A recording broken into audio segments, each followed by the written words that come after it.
hidróneo, de ion hidróneo, justamente porque si piensan ustedes en esta unión del ácido clorhídrico con el agua, que era el ejemplo que poníamos el viernes, en esta unión, de manera reversible se disocia las partes elementales.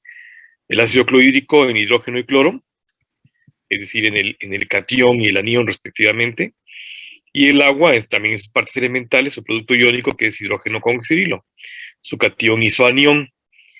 Y entonces, en esta secuencia, significaría que si seguimos esta tendencia, el catión del ácido clorhídrico se uniría con el anión del agua, o sea, H más OH dando lugar a agua. Y el anión del ácido clorhídrico, o sea, el cloro, se uniría con el catión del agua, que es el hidrógeno, es decir, HCl. Y entonces estaríamos siempre regenerando el ácido clorhídrico y formando moléculas de agua que de manera repetitiva se unirían ácido clorhídrico más agua para disociarse y formar ácido clorhídrico más agua. O sea, parecería un ciclo vicioso, ¿no? Interminable de estas asociaciones y disociaciones.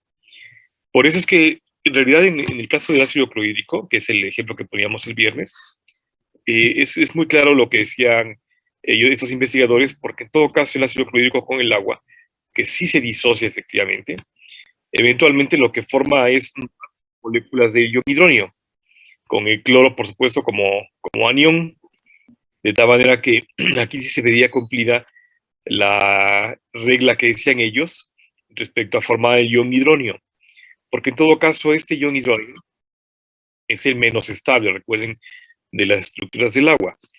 O sea, realmente lo que vemos en el agua, en medio líquido, es H2O, fundamentalmente la más estable, H3O, y más bien H más OH, y finalmente H3O, ¿no? O sea, sería en esa relación donde veríamos el H3O como una estructura muy poco frecuente, porque el tercer hidrógeno que se une al agua, recuerden que es pronto expulsado para convertirse otra vez en H2O y dejar libre en todo caso ese hidrógeno que puede ser acoplado por un OH que anda por ahí libre y forma otra vez H2O. Entonces, H3O es la menos estable de las estructuras del agua. Pero dado que tenemos un excedente de protones, y por eso el producto iónico del agua, que pretende en todo caso establecer el pH como tal, es decir, el potencial de hidrógeno, en este caso en particular, lo que estamos viendo es un excedente de protones. Y en este caso es el hidrógeno que se va a formar el ion hidróneo. Por eso es que es mucho más fácil pensar el ion hidróneo como el impacto que tiene para la formación de ácido, o sea, de iones catiónicos, ¿no? De tal manera que, ya que tenemos al agua y que se disponen elementales, en donde tendríamos entonces de manera natural 1 por 10 a la menos 7 moléculas de hidrógeno con 1 por 10 a la menos 7 moléculas de oxidrilo para dar lugar al agua neutra.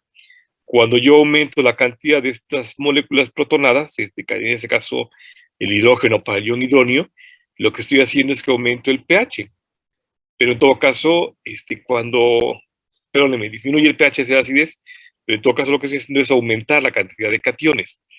Si aumentan los cationes, disminuye el pH, que se va hacia la acidez, de tal manera que yo tengo mayor cantidad de iones hidrógeno, ya sea en forma de ion hidróneo o ya sea en forma de hidrógeno libre.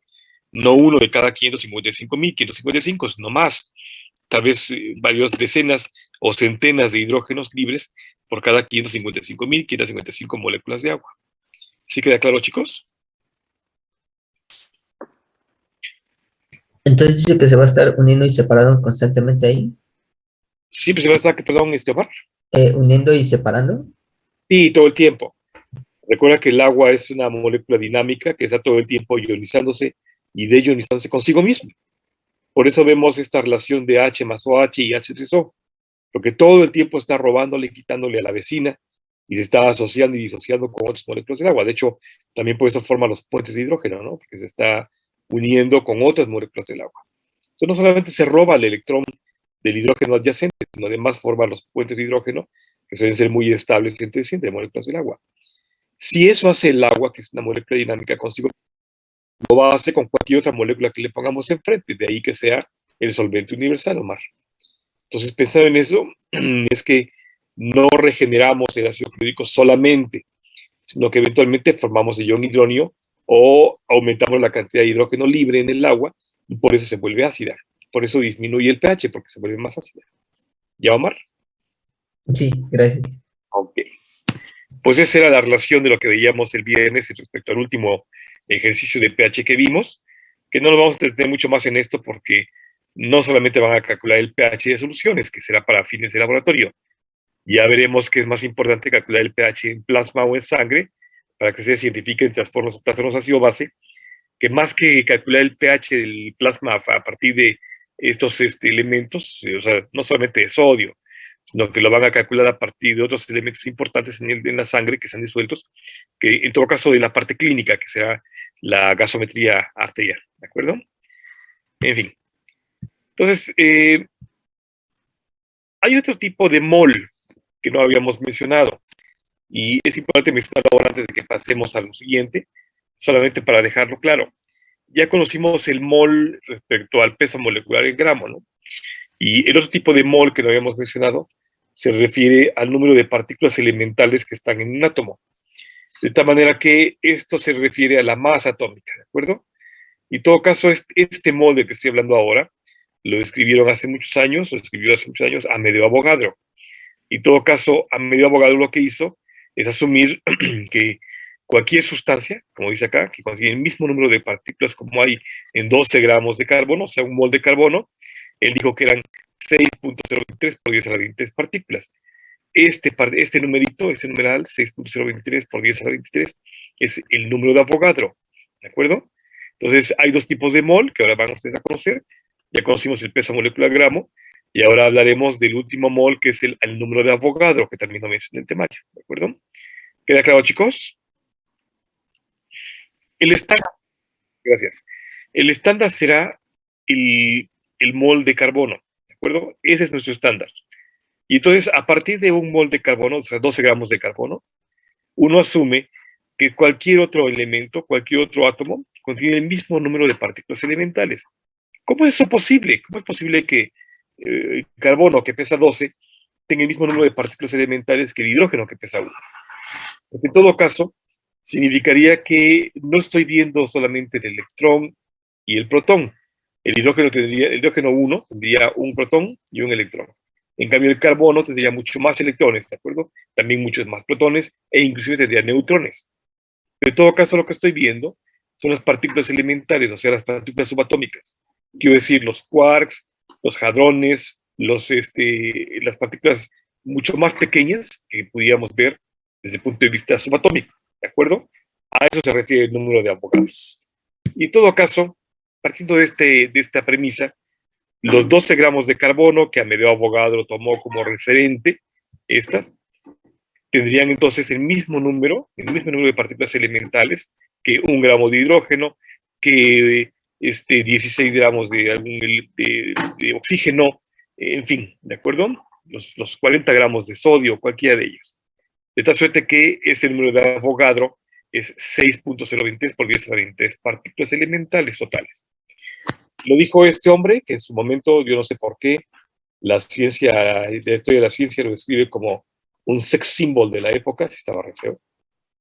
Pero en fin, este hombre, Lorenzo Romano Amedeo Avogadro, fue quien en el siglo XVIII hizo esta aseveración a partir de cálculos matemáticos.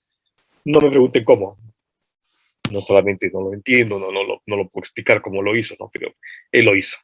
En fin, en todo caso, este hombre lo que dijo es que esa cantidad de números de partículas elementales, ahora, hoy en día, hay todo un instituto en los Estados Unidos que se llama Instituto Nacional para la Tecnología y los Estándares, NIST, sus siglas en inglés, que tampoco me pregunten cómo, tengo el artículo, pero no lo sé explicar. La cosa es que tomaron un átomo de carbono, lo fijaron a un látice de cristal de silicón y luego lo hicieron bombardear e hicieron una cuantificación de las partículas elementales. Y este instituto, que es todo un edificio que se dedica a los estándares de medición de átomos, dijo que había 6.022, 14, 15 más menos esta cantidad, 30, 36 por 10 a la 23, o sea, 602.000 trillones de moléculas de partículas elementales en un mol de carbono. Entonces, después de lo que han hecho los Estados Unidos, esta cuantificación ya muy precisa, muy exacta, respecto a las moléculas elementales de un mol de carbono, resulta que Amadeo Avogadro no se equivocó. A pesar de estar en el siglo XVIII, siglo XIX, hizo una cuantificación muy exacta, muy precisa respecto a las partículas elementales, ¿de acuerdo? Entonces, este es el número de Avogadro, que es el mol de Avogadro. No se confundan con el mol atómico, porque en todo caso el mol atómico se refiere al peso molecular gramo. El mol de Avogadro se refiere a partículas elementales contenidas en un átomo, que corresponden al estándar de 12 gramos de carbono, ¿de acuerdo? O sea, un mol de carbono. Y entonces, tomado del compendio de la Unión Internacional de Química Pura y Aplicada, que es la que rige a la química a nivel mundial, pues justamente igual, aquí está el estándar que hace la Unión Internacional de Química Pura y Aplicada, en la segunda edición, en donde dice igual, lo mismo que el Instituto para los Estándares, que es 6.022 por 10 a la 23. O sea, 6.023 por 10 a la 23, si es que lo cerramos en números como tales, no precisos, en fin. Entonces, es el número de Avogadro que va a importar ahora. Y en todo caso, si pensamos en el mol como tal, y pensamos en el número de Avogadro, y ahora pensamos en los equivalentes gramo como tal. Este ejemplo, por ejemplo, que nos va a servir como referente ahora que veamos el siguiente capítulo de el balance ácido básico. Porque en todo caso, los moles como tal, el peso molecular gramo, quiero decir, de cloro con sodio, por ejemplo, cloruro de sodio. Este cloruro de sodio tendría 2 moles, ¿de acuerdo? Porque en todo caso son es equivalente a dos átomos que están unidos en una sola molécula, el cloruro de sodio. Pero cada uno de ellos tendría 35 y 23 gramos de peso molecular como tal, o sea, un mol de cloro sería 35 gramos, un mol de sodio sería 23 gramos, pero en todo caso, la suma de estas moléculas que da lugar a la molécula de cloruro de sodio, si la disociamos tendrían 2 equivalentes, o sea, un átomo de cada uno, pero cada uno de ellos tendría 6.023 por 10 a la 23 moléculas elementales, partículas elementales, ¿de acuerdo? De tal manera que no importa si lo disociamos en muchos, como por ejemplo acá, este mol de carbonato, que contiene 3 átomos de hidrógeno, 1 de carbono, 1 de oxígeno, este carbonato tendría entonces una equivalencia de 5 átomos, ¿de acuerdo? Pero en todo caso, cada uno con su peso específico, cada uno de manera individual, que tendría 6.023 por 10 a la 23 partículas elementales, no importando que pese uno más que el otro. ¿Queda claro, chicos? Perdón, a mí no me quedó del todo claro. Este ejemplo, Omar, da cuenta de que no importa que tengamos moléculas muy complejas, como el carbonato, ¿de acuerdo? Cuyo peso molecular sería de 61 gramos, mol, ¿de acuerdo? El mol atómico serían 61 gramos de un mol, ¿sí? Aquí tendrías en todo caso un mol de cloro, un mol de sodio, que si tú los juntas, tienes 57 gramos mol, ¿cierto? De cloruro de sodio. Pero no importa eso, porque si tú los disocias, y en todo caso ves el mol de cloro, el mol de sodio, o sea, los 35 y 20 gramos respectivamente, si tú piensas en el mol como tal, mol atómico, lo verías en función de gramos, peso gramo. Pero si piensas en un número de Avogadro, no importaría si pesa 35 o si pesa 23, tendrían en todo caso 6.06 mil trillones de partículas elementales, sin importar que pese 35 gramos o que pese 23 el otro.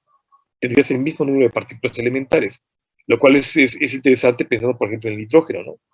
Que con todo y que es un solo protón, un solo electrón, también tendría 6 trillones de partículas elementales, o sea, partículas subatómicas muy pequeñas, que llegamos inclusive hasta la teoría de cuerdas, ¿no? Ya eso es física cuántica, que de la cual no nos vamos a meter, que no es el tema, pero sería entonces pensar en que están formados por el mismo número de partículas elementales, sin importar el tamaño molecular ni la masa molecular. Venga un segundo. Fierro viejo aquí en Nueva York, es extraño escucharlo. ¿Ya, Omar, sí quedó claro? Ok, entonces aquí siempre lo más importante va a ser el número de partículas elementales. Es Siempre. correcto. El número de Ok. Avogadro por partículas elementales es una constante de 6.33 por 10 a la 23, equivalentes a 12 gramos de carbono.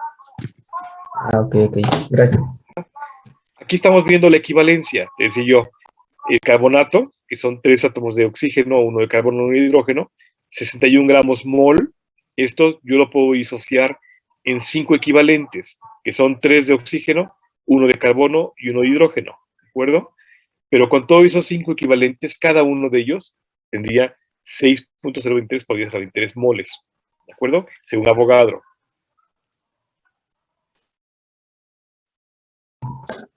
Ok, ok. ¿Ahora sí?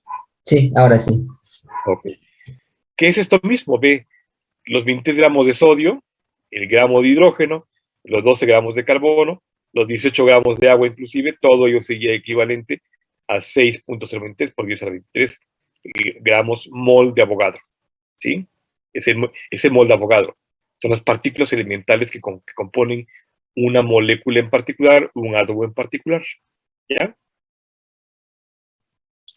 Ok. Aquí está lo que yo decía, mira, Omar.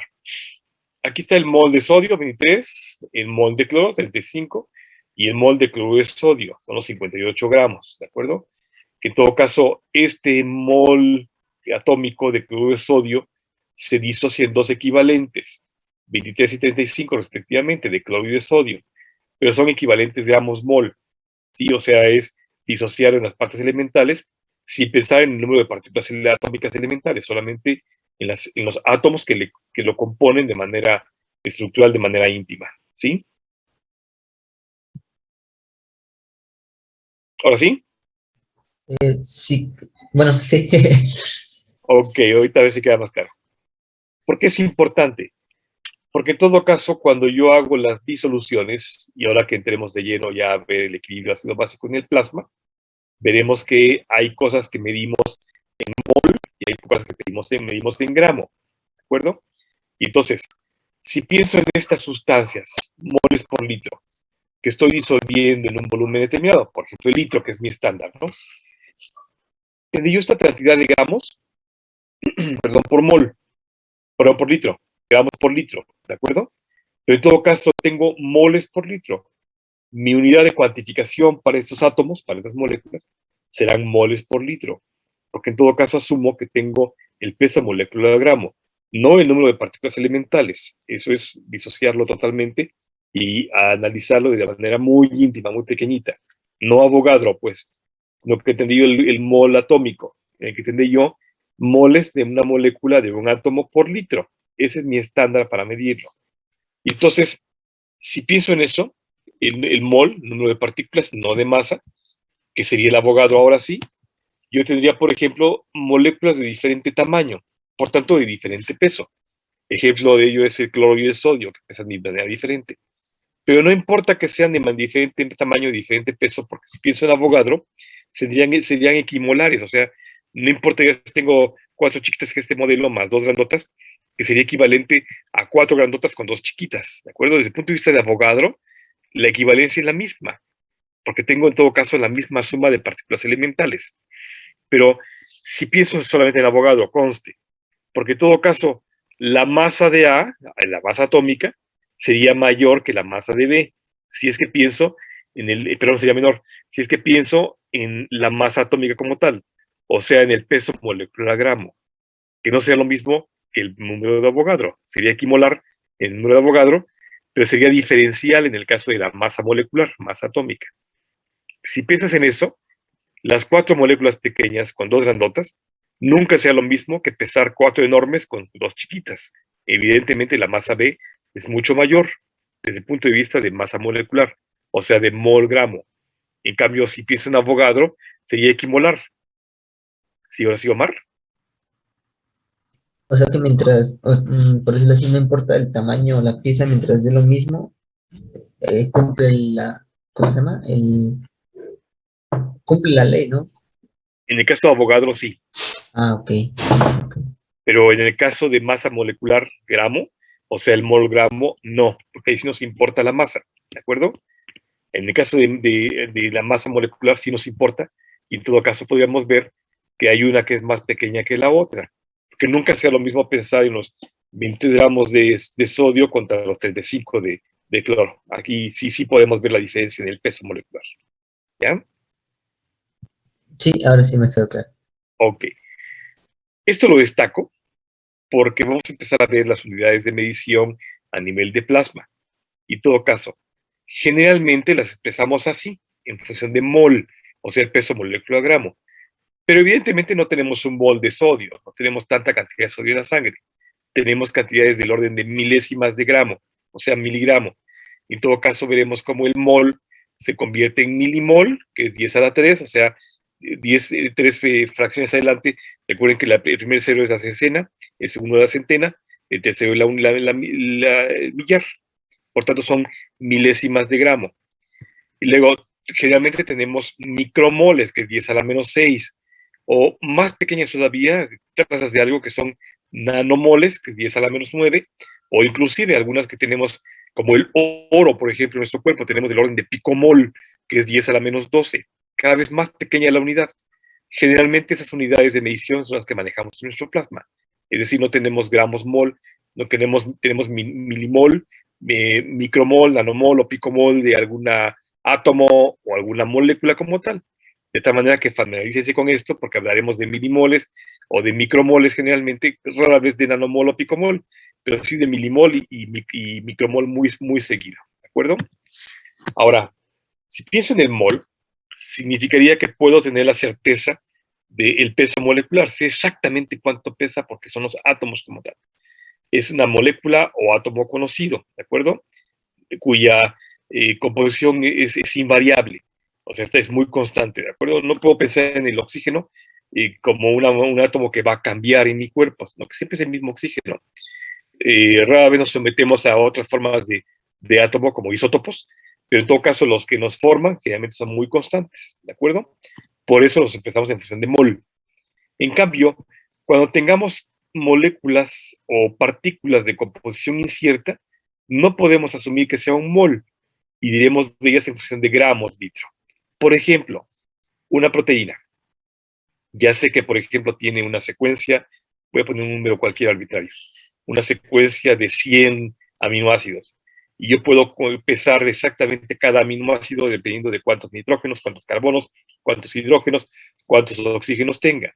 Y entonces ir sumando el peso de cada aminoácido para luego sumar cada aminoácido para luego hacer el peso molecular total.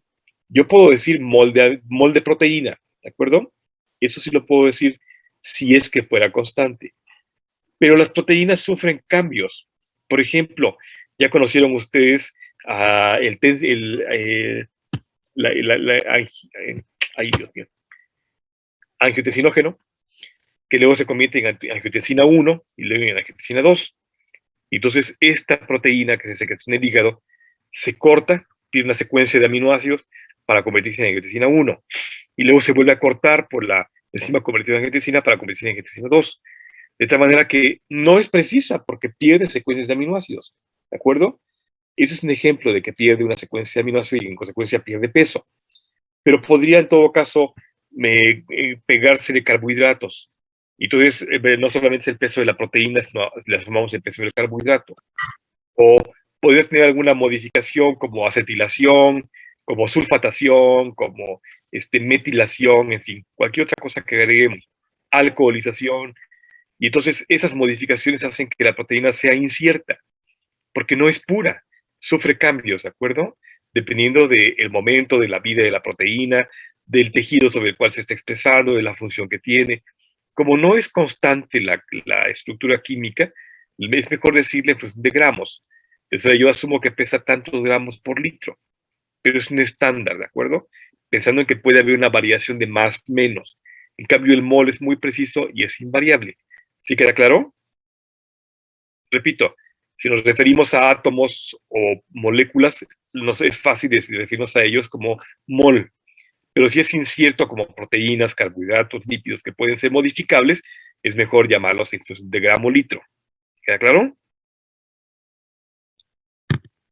Sí, sí, queda claro. De tal suerte que sustancias puras, esos átomos o moléculas, les diremos gramo mol por litro. En cambio, las de composición incierta, que pueden ser susceptibles de modificación, las llamaremos en función de gramos litro, pensando en que no tenemos la certeza de su composición, ni tampoco sus modificaciones, y que puede haber una variación de más o menos gramos dependiendo de que gane o pierda algo de su estructura. ¿De acuerdo? ¿Queda claro, chicos? Sí, doctor. Bueno, todo esto nos va a servir para ahora conocer el balance ácido básico en nuestro cuerpo. Y entonces quiero que conozcan, antes de empezar, los valores normales que vamos a estar manejando. Esto es en sangre, conste. De manera normal, nuestra sangre está entre 7.35 a 7.45. Es muy, muy estrecha la variación, la ventana en la que nos movemos desde el punto de vista vital. Eso no quiere decir que si baja de 7.3 ya nos vamos a morir, o si sube de 7.45 nos vamos a morir. En general, entre más alejado esté del centro de la neutralidad, de 7 quiero decir, sí es cierto que la vida corre peligro, pero en realidad somos bastante, bastante resistentes. Entonces hay casos en la literatura que se han reportado de gente que tiene una acidez muy severa o una basicidad muy severa y sin embargo están vivos, ¿de acuerdo? Porque uno compensa de manera muy importante. Ahora, este rango que es muy cerrado, entre 7.35 y 7.45, nos ubica con un estándar óptimo de 7.4. O sea, nuestra sangre, de manera óptima, está en 7.4 de pH.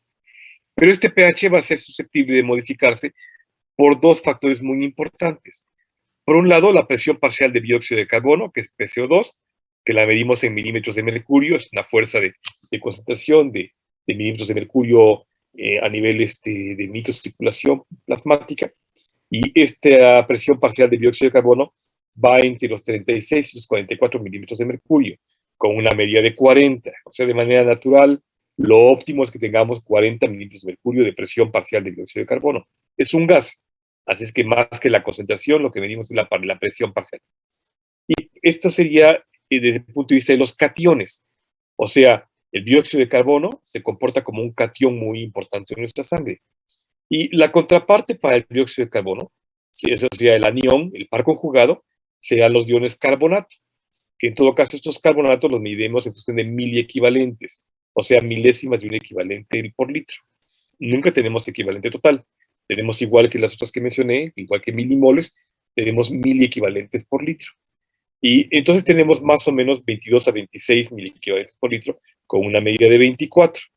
De tal manera que ustedes y yo, estar con pH de 7.4, 40 de presión parcial de dióxido de carbono y 24 mil equivalentes por litro de dióxido de carbonatos, nos considera como unos sujetos sanos, ¿de acuerdo? Estamos en el estándar. Ahora, esto es importante porque en todo caso, el dióxido de carbono que estamos produciendo del metabolismo celular, o sea, es un desecho de nuestro cuerpo, pero que circula, y en todo caso, una vez que circula, se va a ir al pulmón y lo vamos a sacar por la respiración, y luego vamos a meter oxígeno para hacer el intercambio iónico de los gases de oxígeno con el dióxido de carbono. Mientras circula, se junta con el agua, nuestra agua molecular, esa que formamos todo el tiempo, aquella que construye más o menos 300 a 500 mililitros por día. Y una vez que se junta el dióxido de carbono con el agua, va a formar diferentes elementos. Por ejemplo, puede formar carbonato. De hecho, forma el carbonato que luego se convierte en ácido carbónico. Entonces vean ustedes cómo este ácido carbónico, que es un catión potente de amortiguación en nuestro plasma, igual que el dióxido de carbono con el agua, se puede disociar y formar el carbonato como tal, este que está aquí, con hidrógeno, y abona en todo caso también al pH sanguíneo.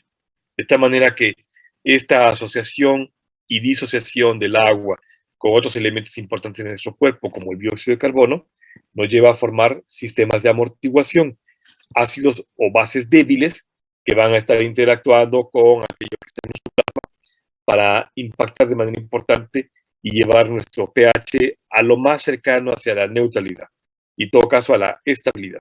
No estamos en pH 7, siempre estamos con una ligera tendencia a la basicidad. Si ven ustedes, la curva se desvía ligeramente a la derecha, con una tendencia hacia la alcalinidad, pero no estamos totalmente alcalinos, o sea, estamos ligeramente fuera del pH neutro, ¿no? 7.45 como máximo, ¿no? Ese 7.45 es nuestro estándar para decir que estamos en condiciones óptimas, normales, ¿de acuerdo? Eventualmente ese ácido carbónico que se formó se disocia en dióxido de carbono y regenera el agua. Todo esto que estamos platicando va a ocurrir mientras estamos viendo cómo se amortiguan los sistemas biológicos frente a un incremento de cationes en nuestra sangre o un incremento de aniones. Es decir, si yo tengo incremento de bases, por ejemplo, en mi sangre, formo ácido carbónico a partir de dióxido de carbono. Si al contrario, yo tengo ácidos en mi sangre, entonces disocio mi ácido carbónico en catión, dióxido de carbono, que se puede barrer por la respiración, que puedo eliminar fácilmente y regenero el agua. Y el agua es un buen amortiguador plasmático, ¿de acuerdo? Que además, de hecho de eso, si no lo elimino por la respiración, puedo juntarla con mi agüita y formar carbonatos, que este carbonato es un anión débil, es una base débil que se puede juntar con ácidos en nuestro plasma y en todo caso neutralizar, buscar el pH óptimo para, si no neutralizar, por lo menos llevar hacia lo óptimo, que es el 7.4. ¿De acuerdo? ¿Queda claro, chicos? Y por ejemplo, ¿con qué se podría estabilizar o llegar a ese valor óptimo? Con todo lo que formamos en nuestro cuerpo, el sistema de amortiguación fundamental va a estar dado por eso que acabo de mencionar. El dióxido de carbono como un catión importante, el oxígeno como un anión y el carbonato como un anión y el ácido carbónico como un catión. De tal manera que esos sistemas de amortiguación, que vas a conocer ya pronto 4 sistemas importantes de amortiguación de nuestro cuerpo, esos sistemas de amortiguación son cosas que formamos para que en todo caso, dependiendo de la circunstancia metabólica, podamos tener el par conjugado y buscar la neutralidad de lo que nos está atacando en este momento. Por ejemplo, un ácido, formamos una base. Una base, formamos un ácido. Y en ese sentido, hacemos oleadas, como si fueran mareas de acidez o de basicidad, para buscar llevar nuestro pH a 7.4, que es el óptimo. ¿Sí? ¿Sí me expliqué, Omar? Sí, gracias. Ok. ¿Alguna duda de esto que dije? Doctor, no sé si podría repetir cómo en qué situación se lleva a cabo cada reacción, porque acá está ahí. ¿En qué estación se lleva a cabo cada reacción? Ajá, sí, es que no entendí bien. Ok. Estas reacciones que estoy mencionando tienen como objetivo llevar nuestro pH a las condiciones más óptimas, 7.4. De tal suerte que si, por ejemplo, entró a mi cuerpo una partícula ácida o yo estoy formando un ácido en exceso, yo lo que busco es que se activen sistemas biológicos para contrarrestar esa acidez. ¿Cómo lo hago? Formando bases. Recuerda que siempre buscamos el par conjugado. De tal manera que si tengo ácidos en mi cuerpo, entonces yo voy a formar o retener bases para que en todo caso se conjuguen con ese ácido y lleven a la neutralidad de ese ácido y regresen al pH de 7.4 mi cuerpo, mi plasma en este caso. Si al contrario, yo tengo bases en mi sangre, porque las ingerí, porque las formé, porque las retuve, esas bases en todo caso van a inducir la formación de ácidos, para que en todo caso sea el par conjugado que, como vimos en el modelo del viernes, se lleve a curvas de amortiguación cuyo objetivo es buscar la neutralidad, o sea, la pK. Finalmente esa pK hace que lo que nos estaba atacando, sea ácido, sea base, la pK nos lleva a que se neutralice y deje de dar problemas ácido básico. Y el objetivo es llevar a 7.4. ¿Cuándo se forma eso? Es ello, bueno, si piensas en eso, tendrías sistemas específicos de amortiguación cuyos cationes sería, por ejemplo, el dióxido de carbono, que es un catión importante, y su contraparte sería el oxígeno, como anión. Pero igual tendrías un sistema de carbonatos, en donde el carbonato es el anión y el ácido carbónico es el catión, ¿de acuerdo? O sea, formo ya sea una base o un ácido, ambos débiles. Lo importante es que yo puedo eliminar ácidos de mi cuerpo. Lo puedo hacer orinando, puedo inducir una acidosis tubular y orinar en todo caso ácidos, ¿de acuerdo? Pero ¿y si me está limitada la orina porque estoy deshidratado, por ejemplo? O simplemente no he formado suficiente orina, o no va a dar tiempo de que se elimine por vía urinaria. Una forma de eliminarlo muy rápido es por la respiración. Entonces yo puedo eliminar ácidos, por ejemplo, si empiezo a sacar una gran cantidad de dióxido de carbono como catión. Lo barro muy rápido de mi sangre, si yo lo empiezo a sacar porque estoy hablando, porque respiro más rápido, ¿de acuerdo? O bien puedo retenerlo si es que es necesario. Y esos son modelos que vamos a ver ahora con los sistemas de amortiguación. No sé si me explique, Francisco. Sí, doctor, Ok, eso lo vamos a revisar con cada uno de los modelos que vamos a ver. Vamos a ver acidosis respiratorias, alcalosis respiratorias, y luego acidosis metabólicas y alcalosis metabólicas, y vamos a ver cómo se compensan. Vamos a hablar de ello más adelante, pero ahorita por lo pronto, quédense con las cifras normales, estándares, los óptimos, para que después cuando lo veamos nos quede claro por qué funciona esto, ¿de acuerdo? Ahora, si pienso en estos pares conjugados y pongo al anión carbonato sobre el catión dióxido de carbono para tener un pH de 7.35, 7.45, yo voy a decir, ok, todo lo que se refiere a carbonatos, mi exponente va a ser el riñón. No es el único, pero es el principal órgano formador de bases, o sea, de carbonato, ¿de acuerdo? Y si pienso en el dióxido de carbono, mi exponente va a ser el pulmón. Y entonces, el balance entre la función renal y la función pulmonar para llevar a un pH óptimo de 7.4 va a estar dado así, de tal manera que voy a ver cómo funcionan mis dos órganos importantes, el riñón como formador de carbonatos, el pulmón como generador de dióxido de carbono. ¿De acuerdo? Si lo que yo tengo es que mi pH está por arriba de 7.45, o sea, aumenta de 7.45 a 7.5, 7.6, 8 o 9 de pH, que ya sería condición extrema para la muerte. Entonces yo digo, estoy en una alcalosis, ¿de acuerdo? Si lo que yo veo es que disminuye de 7.35 a 7.3, 7, 6.8, o sea, me estoy yendo hacia la acidez, yo digo, estoy en una acidosis, ¿de acuerdo? Si lo que predomina en estas relaciones de aumento del pH o disminución del pH para alcalosis respectivamente, si lo que yo veo es que predomina en todo caso la función renal, algo está mal, entonces desde el punto de vista riñón, entonces yo digo, ok, es una acidosis o una alcalosis metabólica, porque lo que está fallando es el riñón, o sea, el sistema carbonatos. Si al contrario, yo estoy viendo que es a nivel de pulmón, o sea, el sistema oxígeno, dióxido de carbono, yo digo, tengo una acidosis o alcalosis respiratoria, ¿de acuerdo? Todo lo que tenga que ver con el riñón, con el sistema biológico general del cuerpo, será metabólico. Lo que tenga que ver con la respiración, evidentemente sería respiratorio, ¿sí? Ya les había contado que hay dos elementos importantes que no hay que confundir, la respiración y la ventilación, ¿de acuerdo? Yo puedo ventilar sin respirar, pero también puedo respirar sin ventilar. ¿Sí queda clara la diferencia entre respirar y ventilar? Respirar sería el intercambio gaseoso. La respiración. Sí. ¿Y la ventilación? La respiración es el intercambio, digo, la respiración es como tal la salida y entrada de aire, pero la ventilación es el intercambio gaseoso en los alvéolos pulmonares para, pues sí, para el oxígeno. Es al revés. Cuando tú piensas en respirar, significa el intercambio gaseoso. Digo, sí, al revés. Sí. En cambio, la ventilación es el evento mecánico. Yo dije, yo puedo respirar sin ventilar. Voy a respirar sin ventilar. Vean ustedes, ¿eh?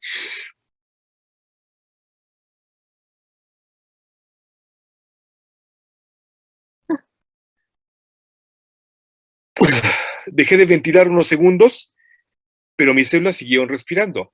El intercambio de gas que hice así hizo que fluyera el oxígeno, aunque no estaba yo ventilando. Ahí respiré sin ventilar. Ahora voy a ventilar sin respirar. Supongan que se me atora una moneda o tengo una obstrucción en la vía respiratoria o tengo tapada la nariz o lo que sea, no me permite, tengo una opresión en el pecho, tuve un accidente, quedé comprimido con el volante de mi automóvil en el pecho, no me permite mover la caja torácica y por más que lo intento no logro meter aire, cada vez tengo menos posibilidad de aire. Estoy respirando sin ventilando, pero aquí no puedo ventilar. Entonces, la falta de ventilación es porque no permite el acceso del aire, es el evento mecánico de meter y sacar aire. O sea, es inspirar y expirar, ¿de acuerdo? No expirar con X, con S. Expirar. Eso es la ventilación. En cambio, la respiración es el intercambio de gas. Vamos a ver esos modelos, porque veremos cómo frente a las acidosis o las alcalosis respiratorias es posible ventilar sin respirar o respirar sin ventilar. Vamos a ver cómo ocurre todo ello, ¿de acuerdo? Ahora, como concepto también importante, ¿sí quedó claro, chicos? Ventilar, respirar. Sí, sí, quedó claro. Ok. Como concepto importante también, el concepto de osis o emia, o sea, el sufijo osis o emia. Si yo hablo en general, sin referirme exactamente a qué ocurre, dónde ocurre, yo le puedo decir acidosis o alcalosis, ¿de acuerdo? En todo caso, recuerden que la acidosis simplemente habla de concentración de cationes, donde no estoy siendo específico. La alcalosis es la concentración de aniones, donde tampoco estoy siendo específico. En cambio, si yo sí sé ahora que es en sangre, le voy a poner el sufijo emia, ¿de acuerdo? Todo lo que sea sangre será emia. Entonces, por eso, por hemorragia, es igual por sangre. Si yo sé que es una acidosis en sangre, yo puedo decir acidosis plasmática o bien le digo acidemia, ¿de acuerdo? Siempre que es en sangre. Si es una alcalosis en sangre, yo digo alcalemia, ¿de acuerdo? De tal suerte que siempre que pienso en el acúmulo de cationes, de iones positivos, que según Bronsted, Lowry y Sorensen ceden protones, serán los ácidos, entonces el aumento de los ácidos es una acidosis, si es en sangre es una acidemia. Si es al contrario, el acúmulo de aniones, iones negativos, que van a ganar los protones, según Bronsted, Lowry y Sorensen, será entonces una alcalosis, que si es en sangre será una alcalemia, ¿de acuerdo? Yo lo digo porque puedo tener una acidosis muscular. Si hago mucho ejercicio y en todo caso tengo ese dolorcito muscular que decía yo, que se acumule el ácido láctico, puedo tener una acidosis muscular, que después se va a convertir en una acidemia. Va a circular porque se absorbe a la circulación. Pero mientras tengo una acidosis local, ¿de acuerdo? Muscular.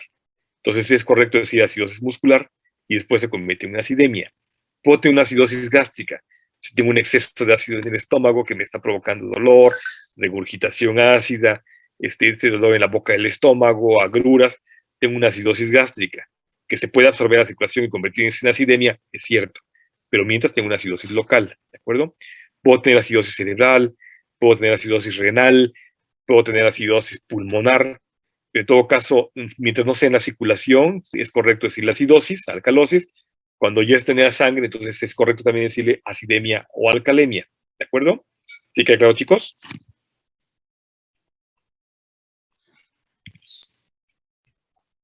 Ok. Vamos a conocer las compensaciones.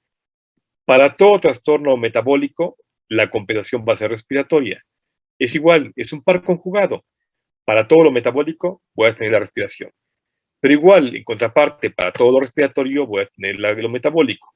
De tal manera que cuando yo tenga un problema renal o metabólico, mi pulmón va a compensar, va a generar el par conjugado. Al revés, cuando yo tengo un problema respiratorio, lo que va a compensar va a ser el riñón o mis vísceras, ¿de acuerdo? Lo metabólico. De tal manera que siempre es igual. Aquí también vemos el par conjugado. Para todo respiratorio, algo metabólico. Para todo metabólico, algo respiratorio. El ejemplo que puse hace ratito, de una acidosis muscular. Supongan que tengo esta acidosis muscular. El incremento en la frecuencia ventilatoria, cuando estoy haciendo ejercicio, no solamente es porque aumenta mi rango cardíaco, porque aumenta mi esfuerzo, porque aumenta mi gasto energético, no solamente es por eso.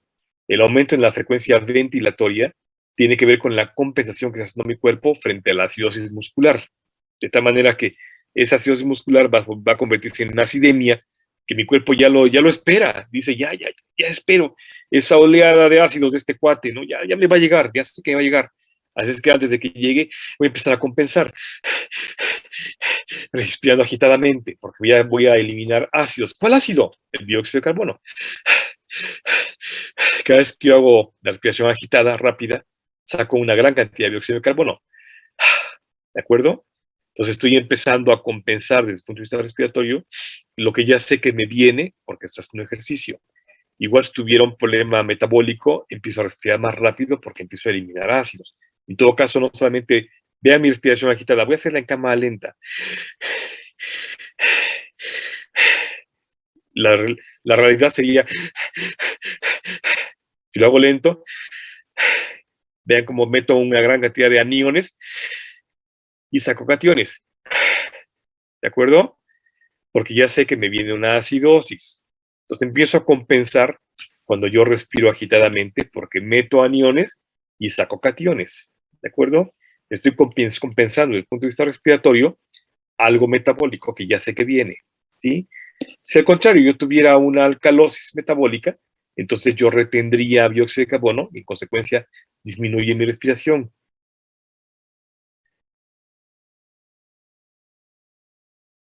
¿Sí? Porque lo que trato es de retener dióxido de carbono, que funcione como un cation compensante. Sí, Omar, dime. Le iba a preguntar si lo mismo pasa, por ejemplo, cuando estamos sentados en reposo, pero igual tenemos como la misma sensación, pues ya sea por nervios, por estrés, ¿es lo mismo? Exactamente lo mismo, porque los cambios metabólicos no solamente tienen que ver con la actividad física o con el trauma físico que uno pueda sufrir, o sea, dolor, traumatismo propiamente, fracturas, lo que sea. Ocurre también con la compensación emocional. De hecho, vamos a ver ejemplos de alcalosis respiratorias o acidosis metabólicas, perdón, que son en respuesta al estrés emocional, que también es exactamente lo mismo. Ok, gracias. ¿De qué? Ahora, hay un problema. Cuando yo pienso en la compensación, y en todo caso pienso en la compensación metabólica de un trastorno respiratorio, la compensación metabólica me va a tardar 6 a 12 horas en pensar. Empieza muy tarde, 6 a 12 horas. Y tiene una máxima de varios días o semanas. ¿Por qué es esto? Cuando yo pienso en que estoy compensando el riñón, en mi hígado, en muchas vísceras, pues, ¿no? Mis células que están donando cosas para que se compense algo, a nivel metabólico, ¿sí? Significa que tengo que romper, deionizar, formar un montón de cosas en mi cuerpo. Y eso toma tiempo, no es de la noche a la mañana. Por eso es que tarda mucho tiempo en compensarse. Algo respiratorio tarda mucho tiempo en compensarse desde el punto de vista metabólico.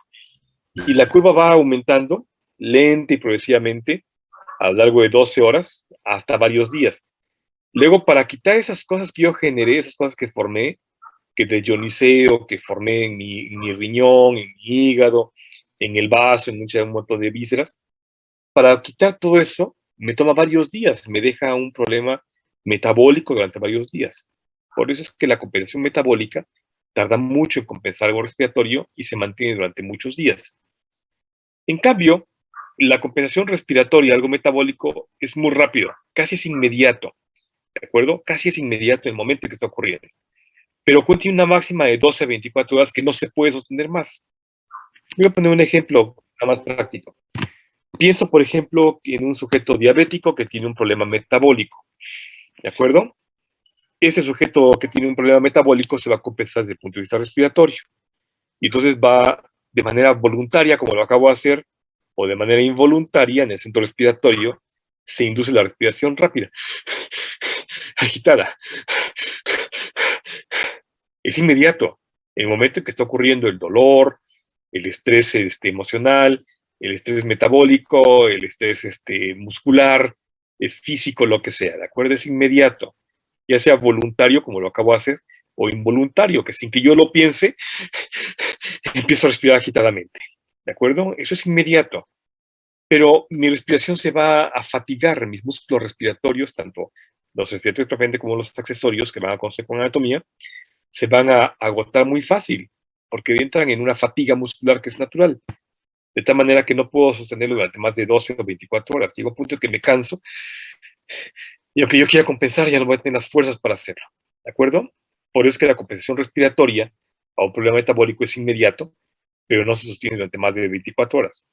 En cambio, al contrario, si tengo un problema respiratorio, por ejemplo, no puedo respirar porque fumé durante toda mi vida y fumé 12, 16 cigarros diarios y además de eso le traigo yo a otras cosas. Entonces tengo problemas pulmonares serios. Ese trastorno respiratorio obliga a mi cuerpo a formar cosas metabólicas, pero no va a ser inmediato, le toma varias horas, ¿de acuerdo?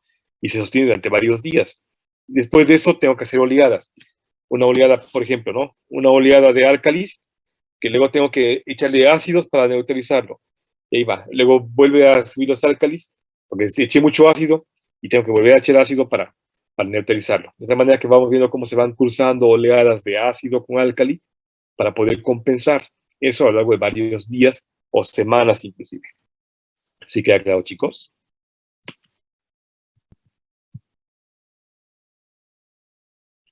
Sí, es un trastorno metabólico, aunque más bien se considera primario respiratorio. Vamos a ver mañana los asuntos respiratorios y metabólicos primarios y secundarios para que empecemos a hablar ya como tal de los trastornos ácidos básicos. ¿De acuerdo?